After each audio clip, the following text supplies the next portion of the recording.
to say that we're not doing anything is really, I didn't say that. okay. Well, I know that you're always, except that this graffiti that I'm talking about is not like the usual graffiti that Raphael takes off for us.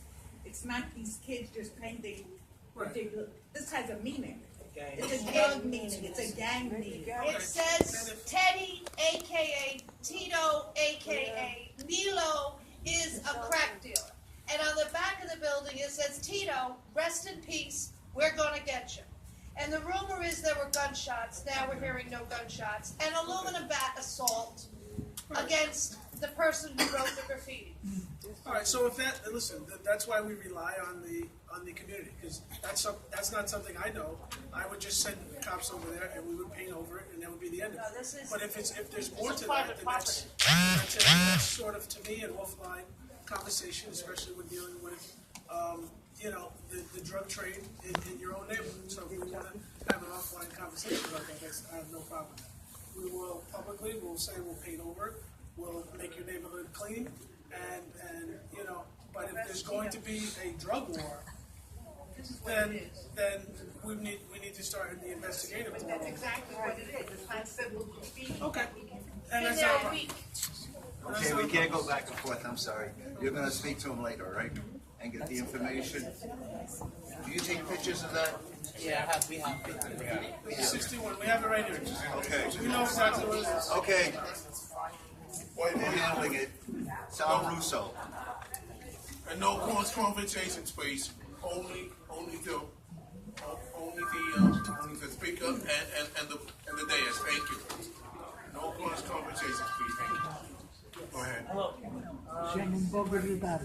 Okay, excuse me, we only have one person after this. We have the drawing, and we all go home and watch the game. Go ahead. Speak up, please, Sal. Arno Avenue, drugs, street walkers. I have a member of our association witnessed this, she's taking her husband to work at 4 o'clock in the morning, driving down Arno Avenue. And the problem exists in the U-Haul problem over there too, which is only 2 blocks away, White Pine Grove. I can speak to you after. Yeah, we're aware of that. We do something called Operation Losing Proposition, at least 1 to 2 times a month, where we target the prostitutes as well as the potential Johns, if you will, at that location. It's a historic location. We're always successful by going there, and it's the hope that that quality of life issue can be squelched or at least controlled by our operation efforts. Yeah, we had no response from the U-Haul. They're hanging out in there.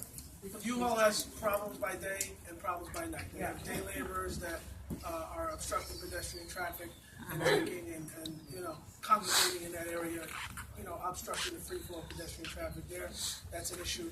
And then at dusk, it becomes a haven for prostitution, which, we've got a handle on it. It's just the fact that we need to get together, do operations, and we try to do that monthly. I know you're going to see that. You're going to see that go down in terms of the number of people there during the winter months, but I'll assure you that we'll get another operation in before it gets extremely cold. I can speak to you after. Absolutely. We can get together. Absolutely. Thank you. Okay, thank you.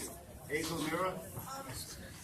This has been a problem for a long time, and together with the Bronx Parkies, we've sent numerous letters to the U-Haul Corporation and the city and state agency, company, and they have never ever responded back to us.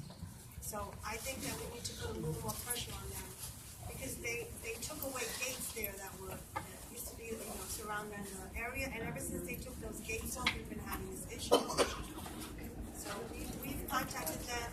Raphael kept pushing me, and I've sent them like 5 or 6 letters. They never ever responded to us. So it is a problem. They just don't want to do anything about it. They know about it. They don't want to do anything. Maybe we can get some help from the community board. That's another thing for the community board, Joe. I agree with you, Joe. Okay. To bring it up, is the first I heard of it. Yeah. I'll be at the meeting. I know, you don't live there, but if you live there and you live in that neighborhood, you know about this block. Okay, Mark Bukowski. I'm glad I got the traffic officers here. Have you guys given out tickets to those green little bikes and to regular bicyclists? Because my wife, 3 weeks ago, was almost hit by a bicyclist who ran a red light completely on Williamsbridge Road, clipped her crutch. Then the guy has the nerve to stop down the middle of the block and give me the finger, but he didn't want to come back because I was really lost it. If he would have come back, I would have done Mr. Hyde on him with my cane. They run all the time. Those little scooter bikes, those little green bikes. This past Sunday, we were at Mr. Q's, and you got the Golden Eagle restaurant right near there with those little bikes. Guy just rides off the sidewalk, onto the sidewalk, almost clipped my wife again, almost clipped me again. I thought they were going to be ticketed. Bicyclists, I thought, are supposed to stop the stop signs and red lights. They don't. They go against traffic. And the other thing you have a problem with on Williamsbridge Road is you have those private sanitation trucks, the green ones. I've got footage. A guy almost plowed right into me. He went against traffic. I came from Home Parkway going towards Lighting, and he was just against traffic, and he was going fast. They want to clean up all the garbage in 20 minutes, and they almost hit me. And I have that on. I have a dash cam, and in the last year, it's remarkable the footage I have of just everybody who breaks these laws routinely. And I don't know what you guys are going to do about it, but try 11:30 at night. Those sanitation trucks went almost plowed right into this. And they're not going 20 miles an hour or 25. That's true. They're zipping across. All right, excuse me. I was going to just say, bicycle enforcement is a normal thing that we do, as well as bike safety, protecting the bike lanes from people who double park in those lanes. So we go both ways on that. Garbage trucks, we probably have lost sight on, and we can start looking into that. I can have my midnight platoon start looking at this because it's usually around 11 midnight. We can start looking at those. I know for that private sanitation has a tendency to, especially when it's late at night. Yeah, play it fast and loose with the traffic. So My question is, how many tickets have you given out to bicyclists who run stop signs, who go against traffic? I'm talking about pedal bikes. Yeah, And they go pretty fast. My wife, I told you, my wife walks with a crutch. She was hit by one. I would have been locked up because this guy would have looked like something I'd walked me dead. All right, so the question was, how many tickets did you give out? Have you given Right? any tickets to bicyclists? we have, I don't know the exact number, but it's a regular thing that comes up at our traffic stat meetings that we have where they call us downtown and they ask us about the different types of enforcement. I could get you an exact number if you Well, I like. don't want the number. I want somebody who does, because my wife walks slow, and I'm sure Okay. it's not a rare case. Okay, it's not rare because we all know about the garbage trucks, believe me. Okay, that is our gallery session. I just want to make sure.